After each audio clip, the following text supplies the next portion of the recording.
तफ़सीली ख़बरुनि में अहम ख़बर शामिल कंदासीं। पखे खां पखे वेझो नौजवान शाख में बुॾी फोत थी वियो आहे। ॻोठु यार मोहम्मद मुग़ैरी वासी नौजवान शाख में बुॾी वियो आहे। इलाइक़े वासियुनि नौजवान जो मड़ शाख मां कढी वरितो आहे। अवांखे नाज़रीन ॾुखोईंदड़ ख़बर ॾियूं पिया। पखे वेझो नौजवान शाख में बुॾी फोत थी वियो आहे। ॻोठु यार मोहम्मद मुग़ैरी वासी नौजवान शाख में बुॾी फोत थी वियो।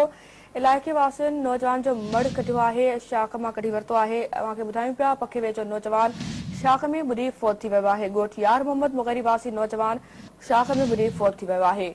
इलाइक़े वासियुनि नौजवान जो मड़ शाख मां कढी वरितो आहे।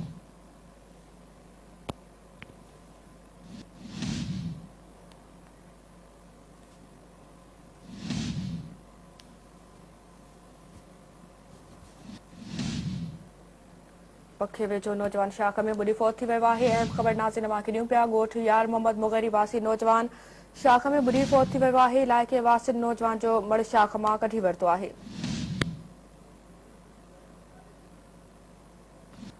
अवांखे नाज़रीन अहम ख़बर ॾियूं पिया। पखे वेझो नौजवान शाख में बुॾी फोत थी वियो आहे। ॻोठु यार मोहम्मद मुग़ैरी वासी नौजवान शाख में बुॾी फोत थी वियो। इलाइक़े वासियुनि नौजवान जो मड़ शाख मां कढी वरितो आहे।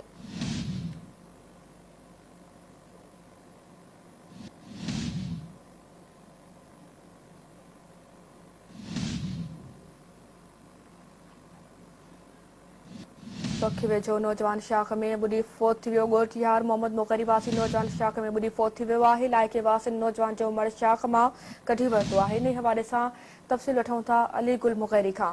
अली गुल मुग़ैरी वधीक अपडेट कंदा हलो इन हवाले सां। यार मोहम्मद मुग़ैरी जो रवासी 17 साल पुट अली मोहम्मद मुग़ैरी सुबुह सां मम्मी जे चक्कर लाइ बुॾी फोत थी वियो। ठीकु आहे अली गुल, वॾी महिरबानी अव्हां जी।